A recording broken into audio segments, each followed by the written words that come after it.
और प्यारे बच्चों, आप सभी को नमस्कार। कैसे हो आप सब? ठीक ठाक हो? उम्मीद है ठीक ठाक ही होंगे। तो बच्चों, आज कक्षा 12 का हम फिजिक्स पढ़ाएंगे वैद्युत आवेश तथा क्षेत्र। वैद्युत आवेश तथा क्षेत्र, ये वैद्युत आवेश क्या होता है और क्षेत्र क्या होता है। वैद्युत आवेश क्या होता है बच्चों और क्षेत्र क्या होता है, इस पर हम लोग चर्चा करेंगे। ठीक है कि नहीं? वैद्युत आवेश क्या होता है और क्षेत्र क्या होता है, इस पर हम लोग चर्चा करेंगे।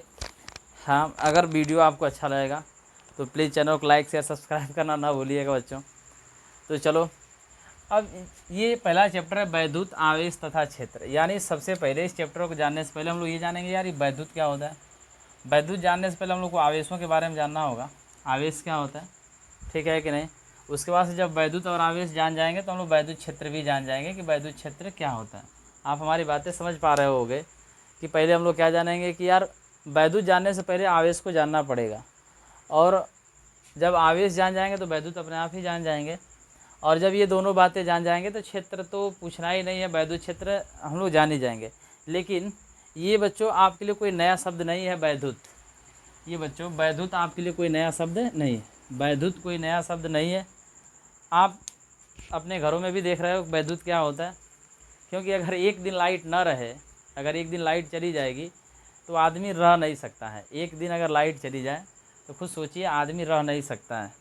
यानी सोचो वैद्युत क्या चीज़ कि एक दिन के नहीं रहने से लोग परेशान हो जाते हैं। यार कोई कहेगा मोबाइल नहीं चार्ज हो रहा है, कोई कहेगा कुछ नहीं हो रहा है, कोई कहेगा ये नहीं हो रहा है, कोई कहेगा न्यूज़ में नहीं देख पा रहा हूँ। यानी बहुत सारी बातें, और लाइट कट जाने से बहुत सारे काम भी रुक जाते हैं। आप देख लीजिए, चाहे किसी कंपनी की बात कर लो, कहीं भी। तो ये वास्तव में वैद्युत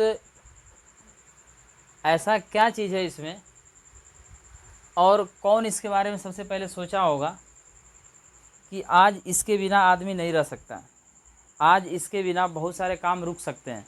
ठीक है कि नहीं? तो सबसे पहले इसके बारे में कौन सोचा होगा? किसी ने तो पहले सोचा होगा। जब सोचा होगा तभी आज इतना काम आगे बढ़ा है। अगर नहीं सोचता तो ऐसे काम आगे नहीं बढ़ता है कि नहीं है? यानी वैद्युत के बारे में सबसे पहले कौन सोचा था? आप पढ़े भी हो गए छोटे छोटे क्लासों में भी कि वैद्युत क्या होता है, इससे लाभ क्या है, हानि क्या है। अगर आप जानोगे तो अगर विज्ञान से लाभ है बच्चों तो विज्ञान से हानि भी है कि नहीं? इतने बताने वाली बात नहीं है, क्योंकि इन बातों को आप बहुत अच्छे से समझ रहे हो। ठीक है, अगर मोबाइल से लाभ है तो मोबाइल से हानि भी है। किसी भी चीज़ से, अगर जिस चीज़ से लाभ है, कोई भी यंत्र ले लो, अगर जिससे लाभ है बच्चों ना तो उससे हानि भी है। यानी लाभ अगर लेना चाहोगे तो लाभ ही लाभ होगा, और नहीं तो हानि क्या पूछना है कि नहीं? जैसे आप किस तरह से किन चीज़ों को इस्तेमाल कर रहे हैं या किस नज़रिए से किस चीज़ को देख रहे हैं, ये बातें निर्भर करती है बच्चा। ठीक है, तो सबसे पहले एक ग्रीक के साइंटिस्ट थे, थेल्स, है कि नहीं?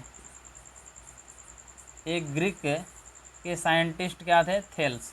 यानी थेल्स ने करा आज से लगभग कई सौ वर्ष पहले, थेल्स ने आज से लगभग कई सौ वर्ष पहले, थेल्स ने आज से लगभग कई सौ वर्ष पहले, यानी कई सौ वर्ष पहले इन्होंने वैद्युत के बारे में एक बात बताया था। समझिएगा इस बात को।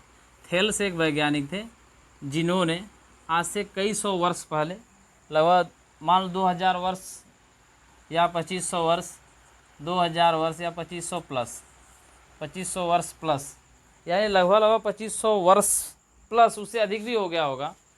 उसके पहले थेल्स एक वैज्ञानिक थे जिन्होंने इसके बारे में चर्चा किया था, जिन्होंने इसके बारे में क्या किया था? चर्चा किया था। ठीक है कि नहीं? यानी आज से लगभग 2500 वर्ष प्लस, इससे पहले एक वैज्ञानिक थेल्स थे, इन्होंने इसके बारे में चर्चा किया था। और उन्होंने क्या कहा था कि कोई अंबर नामक एक पदार्थ है, अंबर नामक पदार्थ को जब ऊन से हम रगड़ रहे हैं, इन्होंने एक बात बता दिया था आज से कई सौ वर्ष पहले।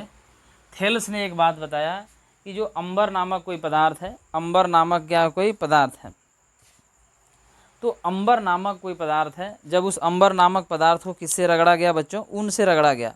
अंबर नामक पदार्थ को किससे रगड़ा गया? ऊन से रगड़ा गया, तो जब उन्होंने ऊन से रगड़ा अंबर नामक पदार्थ को, तो उन्होंने क्या देखा? उसने कुछ तो देखा होगा। तो क्या देखा? थेल्स साहब ने देखा कि यार ये जो अंबर नामक पदार्थ है, जब इसको हमने ऊन से रगड़ दिया, अंबर नामक पदार्थ को जब किससे रगड़ दिया? ऊन से रगड़ दिया, तो देखा कि जो कागज़ के छोटे छोटे टुकड़े थे, तो ये अंबर नामक पदार्थ इन छोटे छोटे टुकड़े को अपनी तरफ आकर्षित कर रहा था। ध्यान समझिएगा, सबसे पहले थेल्स ने एक बात बताया कि या एक प्रैक्टिकल किए होंगे कि कोई अंबर नामक पदार्थ रहा होगा और इस अंबर नामक पदार्थ को किससे रगड़ दिया? ऊन से रगड़ा। तो जब अंबर नामक पदार्थ को ऊन से रगड़ा, तो उन्होंने क्या देखा? उन्होंने देखा कि जो छोटे छोटे टुकड़े थे कागज़ के, या जो छोटी छोटी वस्तुएं थी, उसको ये अपनी तरफ क्या कर रहा था? आकर्षित कर रहा था। अपनी तरफ क्या किया बच्चों? आकर्षित किया। अब ज़रा सोचो, और इन्होंने ये बातें बता दिया कि जो कागज़ के छोटे छोटे टुकड़े हैं उसको अपनी तरफ क्या कर रहा है? आकर्षित कर रहा है। और यहाँ पर ये बातें बता करके इसके आगे कोई चर्चा नहीं किया। तो सबसे पहले इसके बारे में कौन सोचा? तो थेल्स ने सोचा, है कि नहीं? कब सोचा ये नहीं पता, बस इतना मानना है कि आज से लगभग 2500 वर्ष प्लस इससे पहले इन्होंने ये बातें सोच रखी थी, या सोचा था कि यार जब अंबर नामक पदार्थ को ऊन से रगड़ेंगे तो छोटी छोटी वस्तुओं को अपनी तरफ क्या करने लगेगा? आकर्षित करने लगेगा। इसका मतलब कि इस अंबर नामक पदार्थ में रगड़ने से कुछ ऐसा बल तो उत्पन्न हो ही रहा होगा, क्योंकि बल नहीं होगा तो छोटे वस्तुओं को अपनी तरफ आकर्षित करेगा नहीं। एकदम ध्यान से बातों को समझना बच्चों, तो ये बातें आपको प्यार से समझ में आ जाएंगी, है कि नहीं? क्योंकि मैं बहुत डीपली इस बात को बताना चाह रहा हूँ। यानी जब ये छोटे छोटे पदार्थ को अपनी तरफ क्या करने लगा? आकर्षित करने लगा। इसका मतलब कि इसमें कुछ ऐसी शक्ति आई होगी, कुछ ऐसा बल आया होगा, कुछ ऐसी ऊर्जा इसके अंदर आई होगी जिसके कारण जब तक हम नहीं रगड़े थे, यानी जब इसको अंबर को जब हमने ऊन से नहीं रगड़ा, उसके पहले इन्होंने देखा कि छोटे छोटे टुकड़े के जब उठा रहा था तो वो अपनी तरफ आकर्षित नहीं कर रहा था। तो ये पहले देखा। लेकिन जब उसने ये काम किया कि यार अंबर को ऊन से रगड़ दिया, जब अंबर को किससे रगड़ दिया? ऊन से। जब अंबर को ऊन से रगड़ दिया, तब ही यह देखा कि यार ये छोटे छोटे टुकड़े को अपनी तरफ क्या करने लगा? आकर्षित करने लगा। इसका मतलब क्या? उसके पहले इसमें ऐसा कोई गुण नहीं था जिससे वो आकर्षित करे, लेकिन रगड़ने के कारण क्या हो गया? उत्पन्न हो गया। ठीक है। और इसके आगे इन्होंने कोई चर्चा नहीं किया। इसके आगे इन्होंने, थेल्स साहब ने इसके बाद कोई चर्चा नहीं किया। अब ये बात इतनी चर्चा करके इन्होंने इसको छोड़ दिया। हाँ, ग्रीक भाषा में बच्चों अंबर को हम लोग क्या बोलते हैं? इलेक्ट्रॉन बोलते हैं। क्या बोलते हैं? इलेक्ट्रॉन। यानी ग्रीक भाषा में अंबर को क्या बोला जाता है बच्चों? इलेक्ट्रॉन बोला जाता है। इसके बाद इनका चैप्टर समाप्त हुआ। थेल्स साहब का चैप्टर क्या हो गया बच्चों? समाप्त हो गया। तो थेल्स साहब का चैप्टर समाप्त हो गया। अब ऐसी तो कोई बात है भी नहीं यार, इन्होंने बातें बता दी और यहीं पर छोड़ दिया। अगर यहीं पर छोड़ दिया होता और इसके नीचे या इसके बाद इन बातों को कोई आगे अगर नहीं बढ़ाया होता, तो आप खुद सोचिए, जब इन बातों को किसी ने आगे नहीं बढ़ाते तो आज विद्युत होता नहीं, विद्युत नहीं होता, तब तो लफड़ा हो जाता बच्चों। तो कोई तो रहा होगा जो इस बातों को फिर आगे क्या किया होगा? बढ़ा दिया होगा। ठीक है कि नहीं? फिर इनामों को क्या किया होगा? बढ़ाया होगा। फिर उसके बाद से इसके बाद आते हैं लगभग सन 1600 ईस्वी में, 1600 ईस्वी में इंग्लैंड के एक वैज्ञानिक थे डॉक्टर गिलबर्ट। छोटी बड़ी की मात्रा इधर उधर होगा तो बच्चों तुम लोग समझ लेना। डॉक्टर गिलबर्ट सन 1600 ईस्वी में एक वैज्ञानिक आए, इंग्लैंड के ये थे डॉक्टर गिलबर्ट। अब जरा सोचिए, सन 1600 ईस्वी में डॉक्टर गिलबर्ट ने क्या बातें बताया? जरा सोचिएगा, इस पर चर्चा करिए। सलाह कितना इंटरेस्टेड चैप्टर है बच्चों, जितना इंटरेस्ट लोगे उतना ही मज़ा आएगा, क्योंकि यहाँ इनका ख़त्म हुआ। यहाँ तक इन्होंने बातें जितनी सोचनी थी उसने सोच करके बता दिया। इसके बाद से सन 1600 ईस्वी में डॉक्टर गिलबर्ट ने आया और बताया कि नहीं यार, अंबर को ऊन से रगड़ेंगे तो ठीक है। ये तो बातें मैं पूरा सपोर्ट करता हूँ, पूरा समर्थन करता हूँ किसका? थेल्स साहब का। जो इन्होंने बताया ये बात सही भी है, हमने भी इस पर करके देखा कि अंबर नामक पदार्थ को जब ऊन से मैं रगड़ रहा था तो छोटी छोटी वस्तुओं को क्या कर रहा था? अपनी तरफ आकर्षित कर रहा था। बात को हमारी समझिएगा। तो ये समर्थन किए, लेकिन कहा कि ठीक है, केवल अंबर ही ऐसा नहीं हो सकता। कह रहा कि ऐसे बहुत सारे पदार्थ हैं, जैसे कांच हो गया, आबनूस हो गया, गंधक हो गया, ठीक है ना, कांच हो गया, कांच आपनूस, गंधक, ईटीसी। तो डॉक्टर गिलबर्ट ने क्या बताया, समझिए, डॉक्टर गिलबर्ट ने बताया कि अंबर को ही नहीं, अंबर तो ठीक ही है, इसके अलावा और भी बहुत सारे ऐसे पदार्थ हैं, जैसे कांच हो गया, आपनूस हो गया, गंधक हो गया, ईटीसी, बहुत सारे ऐसे बहुत सारे पदार्थ हैं जिसको किसी न किसी वस्तु से जब रगड़ा जाता है तो वो छोटी छोटी या हल्की हल्की वस्तुओं को अपनी तरफ क्या करने लगता है, आकर्षण करने लगता है। जब आप लोग भी छोटे रहे होंगे तो एक खेला खेले होंगे, अब आप खेले हैं कि नहीं खेले हैं ये तो मैं नहीं जानता, लेकिन मैंने ऐसा किया है, ठीक है, आप किए हैं कि नहीं किए हैं बच्चों, इस बात को मैं नहीं जानता, लेकिन मैं ऐसा किया हूँ, ठीक, कि जब हम लोग छोटे रहा करते थे, क्लास में पढ़ते थे, तो पेन या पेंसिल, क्योंकि जो छोटे क्लास में रहे हो तो पेंसिल ही रहा होगा, पेन तो रहा होगा नहीं, पेंसिल ही रहा होगा बच्चों। तो हम लोग के पास पेंसिल, और जब हम लोग अपने सर में तेल लगा करके स्कूल जाते थे और पेंसिल को ऐसे रगड़ते थे, ऐसे खूब देर तक, आप लोग ऐसा करके देखिएगा, बड़ा मज़ा आएगा। ऐसे करके खूब हम लोग देर तक रगड़ते थे और कागज़ का छोटा छोटा टुकड़ा था उसको फाड़ देते थे, छोटे छोटे टुकड़े को रख कर, देख बाबू देख, देख हम लोग इसको उठा रहे हैं, ऐसे ऐसे क्या कर रहे हैं, उठा रहे हैं, यानी इस छोटे छोटे टुकड़े को उठा भी ले रहा था। तो कहा हाँ यार ये तो सही है, लेकिन उस समय हम लोग सोच नहीं पा रहे थे, उस समय हम लोग सोच नहीं पा रहे थे कि यार ये क्या माजरा है। और ये हम लोग को उस समय थोड़े पता रहा होगा कि आगे जब कक्षा 12 में जाएंगे तो एक चैप्टर मिलेगा वैद्युत आवेश, और उस वैद्युत आवेश वाले चैप्टर में यही सारी बातें लिख रखी होंगी। और ये काम तो हम लोग बचपन में किया करते थे, और इसी काम को थेल्स ने और डॉक्टर गिलबर्ट ने एक प्रयोग दे दिया, ठीक है कि नहीं, और इसको पढ़ने के लिए दे दिया। तो ये बातें तो आप लोग बचपन में भी जानते थे, यार जब रगड़ रहे हैं तो वो छोटे छोटे कणों को या छोटे छोटे वस्तुओं को, ठीक है कि नहीं, वो अपनी तरफ क्या कर रहा है, आकर्षित कर रहा है, अपनी तरफ क्या कर रहा है बच्चों, आकर्षित कर रहा है। ये तो छोटी बातें हो गई, ये तो बचपन की बात हो गया कि नहीं हो गया, यानी ये बचपन की बातें हो गई। इतना बात आप लोग समझ पा रहे हो, उम्मीद है ये बातें आप लोग समझ पा रहे होगे बच्चों, ठीक है कि नहीं। तो प्लीज़ चैनल को लाइक शेयर सब्सक्राइब कर दीजिएगा।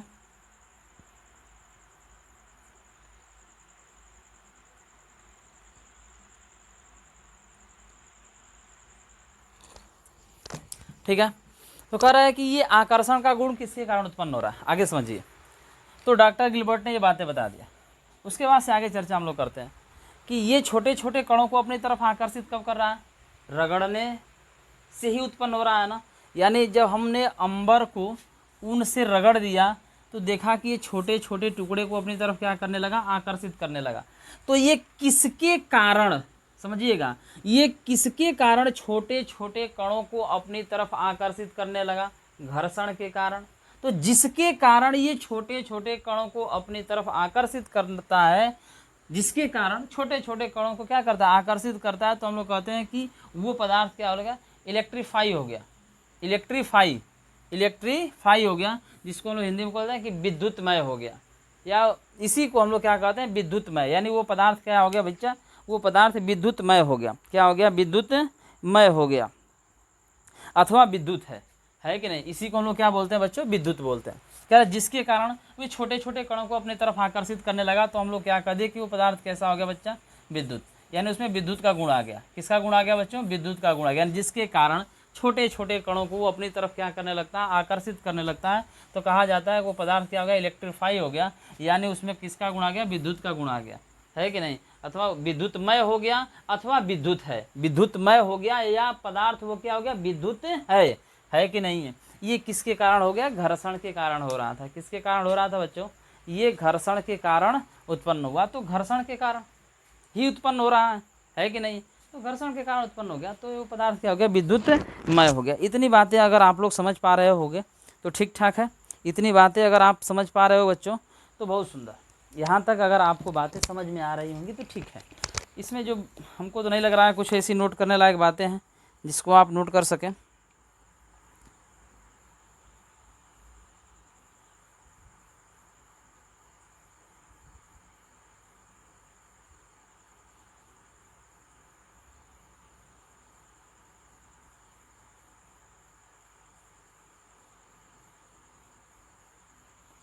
ठीक है, तो कह रहा है कि जब वो पदार्थ विद्युतमय हो गया तो कहा गया, जब वो पदार्थ, क्योंकि चैप्टर क्या था, विद्युत, वैद्युत, उसके बाद क्या था, आवेश, यानी जब वो पदार्थ क्या हो गया, वैद्युत हो गया, वो पदार्थ क्या हो गया, इलेक्ट्रीफाई हो गया।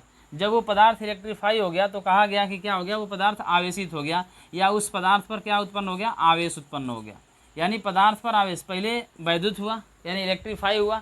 इलेक्ट्रीफाई किसके कारण हुआ, रगड़ने के कारण हुआ। इलेक्ट्रीफाई किसके कारण हुआ, रगड़ने के कारण हुआ, या रगड़ने से क्या उत्पन्न हो गया, नहीं उसमें वैद्युत का गुण आ गया। तो कह रहा है कि जब वैद्युत का गुण आ गया, जैसे ही वैद्युत का गुण आया, जैसे ही उस पदार्थ में किसका गुण आ गया, वैद्युत का गुण आ गया। समझना बच्चों, जैसे उस पदार्थ में वैद्युत का गुण आया, जैसे ही उस पदार्थ में वैद्युत का गुण आया, तो हम लोग क्या कहते हैं कि वो पदार्थ क्या हो गया, आवेशित हो गया। वो पदार्थ क्या हो गया, आवेशित हो गया।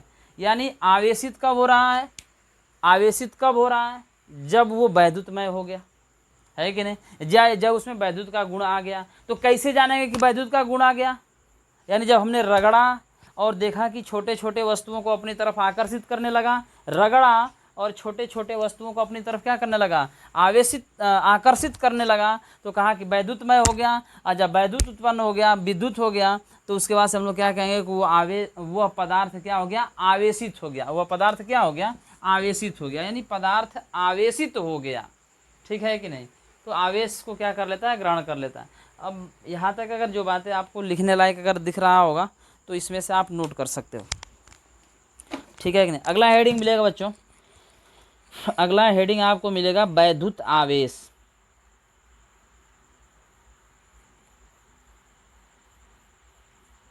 वैद्युत आवेश, क्योंकि आवेश तो ठीक है, यानी वो जब उसमें विद्युत का गुण आ गया तो हम लोग कहेंगे क्या हो गया, आवेशित हो गया।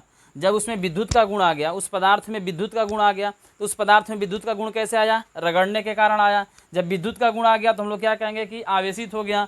जब तो आवेशित तो ठीक है, लेकिन अगला हेडिंग आपकी किताब में दे रखा है बच्चों, वैद्युत आवेश। क्योंकि मैं 12 का ही पढ़ा रहा हूँ, इतना आपको ध्यान रहे। वो फालतू की बातें नहीं कि IIT JEE और मेन सब पता नहीं क्या क्या, सब बातें नहीं, केवल मैं कक्षा 12 का पढ़ा रहा हूँ।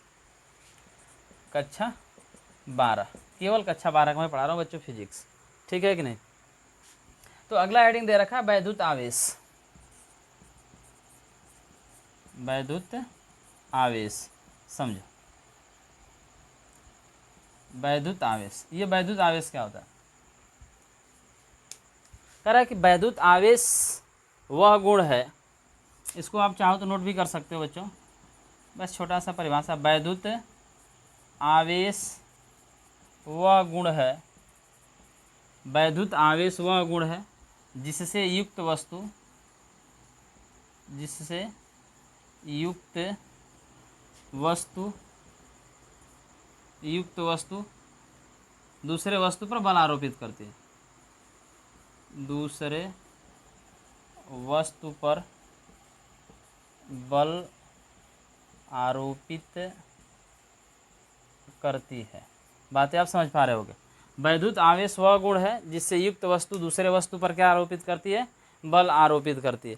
यानी वैद्युत हुआ, आवेशित हो गया, और आवेश के कारण ही वो क्या कर रहा है, छोटे छोटे वस्तुओं को अपनी तरफ क्या करने लगा, आकर्षित करने। क्योंकि परिभाषा देख लो, वैद्युत आवेश वह गुण है जिसमें, यानी किसी वस्तु में जो यह गुण उत्पन्न हो जाता है, किसी वस्तु में जब वैद्युत आवेश का गुण उत्पन्न हो जाता है, किसी वस्तु में जब वैद्युत आवेश का गुण उत्पन्न हो जाता है, तो वह छोटी छोटी वस्तुओं को अपनी तरफ आकर्षित करने लगता है। क्या करने लगता है बच्चा, वो छोटी छोटी वस्तुओं को अपनी तरफ आकर्षित करने लगता है। कब, जब वैद्युत आवेश का गुण उत्पन्न हो जाता है तब।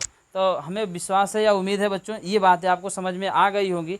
अगला हेडिंग मिलेगा वैद्युत आवेश के प्रकार, है कि नहीं। वैद्युत आवेश के प्रकार कह रहा है कि अगला जो हेडिंग है बच्चों वो मिलेगा वैद्युत आवेश के प्रकार। यानी वैद्युत आवेश का प्रकार क्या होता है कि नहीं। यानी वैद्युत आवेश, यानी आवेश कितने प्रकार के होते हैं। ठीक है, आवेश, क्योंकि इसमें भी एक वैज्ञानिक थे, उनका मानना कुछ और था। ठीक है, बिना किसी तर्क के उन्होंने प्लस और माइनस दे रखा था, उस पर हम लोग चर्चा करेंगे। क्योंकि वैद्युत आवेश कितने प्रकार के होते हैं, तो आप कहोगे सर जी तो हम लोग को पता ही है कि वैद्युत आवेश कितने प्रकार के होते हैं। 2 प्रकार के होते हैं, एक धनावेश होता है, एक क्या होता है, ऋणावेश होता है। अगर दोनों प्लस प्लस होगा तो उसके बीच प्रतिकर्षण बल काम करेगा, माइनस माइनस होगा तभी प्रतिकर्षण बल काम करेगा, प्लस और माइनस होगा तब कौन सा बल काम करेगा बच्चा, आकर्षण बल काम करेगा। लेकिन ये आवेश यानी प्लस आवेश, अरे धन आवेश और ऋण आवेश, धन आवेश और ऋण आवेश, तो धन आवेश और ऋण आवेश के बारे में कौन वैज्ञानिक बताया था? क्योंकि यहाँ भी एक वैज्ञानिक, यहाँ तो ठीक था, इनका चैप्टर यहीं क्लोज हो गया। थेल्स ने बता दिया नहीं भाई, कांच अंबर के अलावा और भी बहुत सारे ऐसे पदार्थ हैं जो क्या करते हैं, छोटी छोटी वस्तुओं को अपनी तरफ आकर्षित करने लगते हैं। लेकिन यहाँ तक तो इन्होंने बातें बता रखा था भाई वैद्युत आवेश क्या। लेकिन यार आवेश कितने प्रकार के होते हैं, आवेश से कितने प्रकार के होते हैं, कौन सा प्लस है कौन सा माइनस है, इसके बारे में एक अलग साइंटिस्ट हैं, एक अमेरिकी वैज्ञानिक हैं, ठीक है कि नहीं, तो उन्होंने इसके बारे में चर्चा किया था। तो ये बातें बच्चों हम लोग कल पढ़ रहे होंगे। आज के लिए मैं क्लास इतना ही रखता हूँ। उम्मीद है बच्चों ये बातें आपको समझ में आ गई होंगी अच्छे से। अगर समझ में आ गया होगा तो प्लीज़ चैनल को लाइक शेयर सब्सक्राइब कर दीजिएगा, क्योंकि आपका सब्सक्राइब और आपका कमेंट और आपका लाइक ही हमको मोटिवेट करता है आगे वीडियो बनाने के लिए। मैं देखता हूँ यार कितना सब्सक्राइब हुआ, कितना व्यू जा रहा है, कितने बच्चे लाइक कर रहे हैं, कौन बच्चा कमेंट कर रहा है, क्या बातें बोल रहा है। बच्चों इन सब चीज़ों को जब मैं देखता हूँ ना तो मुझे एक मोटिवेशनल पावर मिलता है, जिससे मैं वीडियो बनाने के लिए यार उससे यार चलो यार वीडियो बनाते हैं, बच्चे हमारे वीडियो को देख रहे हैं। तो प्लीज़ अगर ये बातें आपको समझ में आ रही होंगी, हाँ इसमें जो समझ में नहीं आ रहा होगा उसको आप कमेंट करके बिल्कुल बता सकते हैं कि हाँ सर जी ये बातें इसमें समझ में नहीं आया, ये जो आप पढ़ा रहे हैं ये हमें नहीं समझ में आ रहा है। तो मैं कोशिश करूँगा उन चीज़ों को बहुत क्लियर और अच्छे समझाने के लिए। लेकिन हमें नहीं लग रहा है बच्चों कि कक्षा 12 में इसके बाहर और भी कुछ ऐसी बातें होंगी, क्योंकि अभी तो चैप्टर शुरू हुआ है। इसके अंदर बहुत सारी ऐसी ऐसी बातें, जैसे कूलाम का नियम भी है, कूलाम ने आवेशों के बारे में कुछ बातें बता रखा था। तो बहुत ही इंटरेस्टेड टॉपिक होने वाला है बच्चों। जितना हम मस्ती के साथ आप पढ़ोगे उतना ही इस चैप्टर में मज़ा आने वाला है। तो आज के लिए मैं क्लास इतना ही रखता हूँ, ठीक है। आप इसको पढ़िए, कमेंट करके ज़रूर बताइएगा क्लास कैसा आपको लगा बच्चों।